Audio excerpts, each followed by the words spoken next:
What up, Geek Squad? You're watching Media Geeks. I'm Luke. And I'm Lena. We're going to be going over our top media content from this week. So, Luke, let's get into it. What's your favorite movie this week you've watched? Alright, well, this week I recently had the opportunity to watch Puss in Boots: Last Wish, which a lot of people might write off as just another kids movie, which, to be completely honest, is fair. The first two Puss in Boots movies weren't that great. But the third one, honestly, really hit it out of the park. It is a brand new high, especially for that sub-series. But honestly, I think it's one of the best animation, movies I've seen in a while. Yeah, no, I agree. I had seen it in theaters, but, so what made it great to you?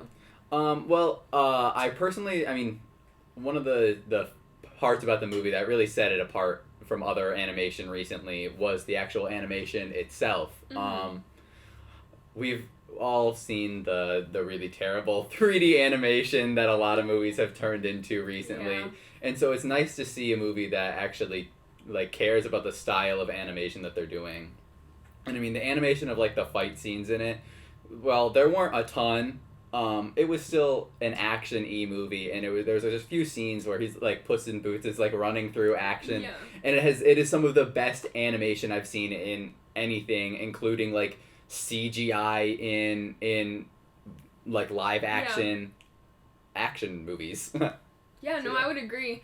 Yeah, no, the movie I watched this week, I guess the CGI was okay, but it was a little later, but it's real early, so I think, what was it, in the 2000s, mid-2000s it came out? But it's called This Is the End, and it just features, all of these, celebrities in Hollywood, and they're just all together, and I know you've seen it, but it was just really funny, because it's such a funny thing to see actors play themselves rather than characters, and I think that's what... That's a trope I love in any movie that it's in. I think actors playing themselves always ends up pretty funny. Oh yeah, of course, I would agree. No, it was really cool because the main character is Seth Rogen, yeah, and you just follow him with his friends, and it was a really funny movie, yeah. So, let's get into TV shows. Yeah. So so another, I'm pretty close with things that released with this as well, or released recently as well, because the show I'm talking about today is none other than The Last of Us. Now, while I am a huge, I've been playing video games for most of my life, I never actually had the opportunity to play The Last of Us. I had heard about it, I had heard parts of the story, so I did know some of the things that were actually going to happen in it. But I didn't know everything that happened, and watching it unfold in that show was amazing. Every single performance was great. Pedro Pascal, Bella Ramsey, every single other actor that was in the show. It was primarily them, but they all gave a wonderful performance.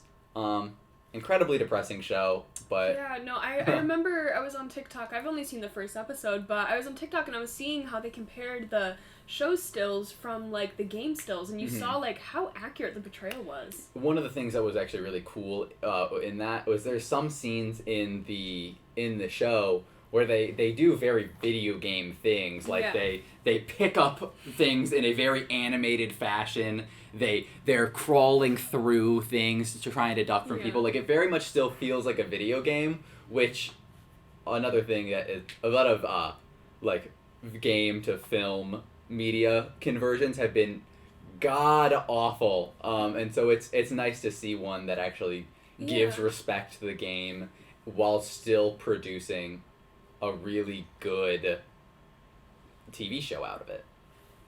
So, I know, I don't think yours is quite as recent as mine, but what show did you want to talk about today? So actually, it's a show that you know quite well, and I guess I'm talking about it because I've just watched so much content of it this week, I can't even talk about how many hours I've seen, but One Piece, and Luke actually got me into watching One Piece, but it's something that, it's just so great. I've been watching the scenes where they're all together and they just got out of the sky, and it's a really cool show. That just the basis of it, you follow Luffy, which is the main character, and he wants to be the king of the pirates, and it's a good time, and I've wanted to watch happy stuff like it, yeah. Yeah. I like you said, I was the one who told you about the show.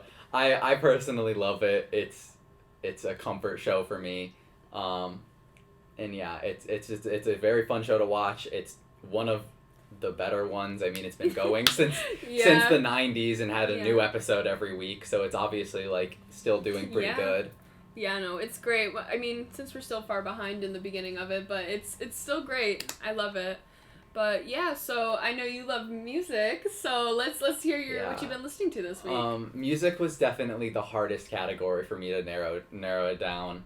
And I want to talk. I'm gonna go a little broader and talk a little bit, and then move more specifically. And I want to talk about instrumental music as a whole. Okay. And so I have, for like most of my life, I think as many of us have only listened to primarily vocal music. We were raised with that. And I both of us were in band in middle school and high school, so I know both of us have like at least some experience with non-vocal music, but I've never like actually I always kind of left instrumental music to that, just classical music. Oh, that's the stuff I played in band.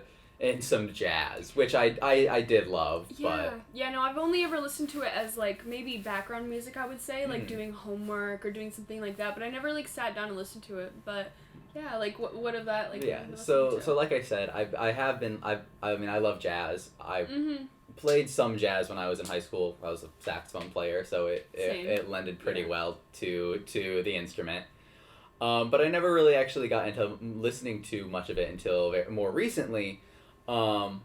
Listening to like John Coltrane, a tenor saxophone player. I mean, A Love Supreme is one of my favorite albums. That's actually not the one I want to talk about today, because more recently I've moved past just like normal instrumental music and gone more towards into like hip hop instrumentals. Okay, yeah. And actually this is an album I listened to earlier today. I listened to it earlier this week, and I listened to it again for the second time today, and it's just been on repeat all day. I got it from an old coworker. It's called Rock Creek Park by Odyssey. And I had no clue what it was going into it. It was just some random album a coworker had recommended to me. And I sat down and listened to it. It is groovy. It is so fun to listen to. And yeah, I was sitting there, and I've been keeping track of all the music I've been listening to this year, and I've been putting it in a playlist, and every single song I went, this is great, I'll add it. This is great, I'll add it. And afterwards I was like, okay, well, like it's just an amazing album. Yeah. So definitely worth checking out. And yeah.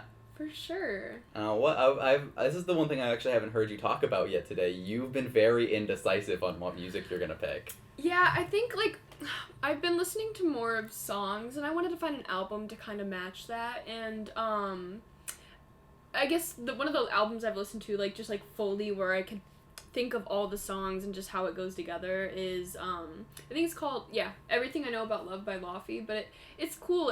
She's pulling away from a lot of the music recently, and she's giving more of like a slower, I guess you could call it like an indie vibe, but she sounds like a lot of like a Christmas music vibe, like her voice, but she's doing more like just spring songs and stuff like that. And it's just really cool to see like that type of singing put over a different season, and she just has a really unique like way she sings, and I just like really enjoy it. Yeah, no, it's really cool. No, yeah, I think and she didn't even feature anyone on the like album, and there's like I think like 12 songs, so it's really cool to see that now. Features have become very common with a lot of artists, and it sometimes takes away from like a single person's vision. So I think seeing an album without any features is nice sometimes. Yeah. Well, that's all we got this week, but thank you for tuning in, you guys. I'm Lena. And I'm Luke. And you're watching Media Geeks. Tune in next week for another episode. All right, see you later.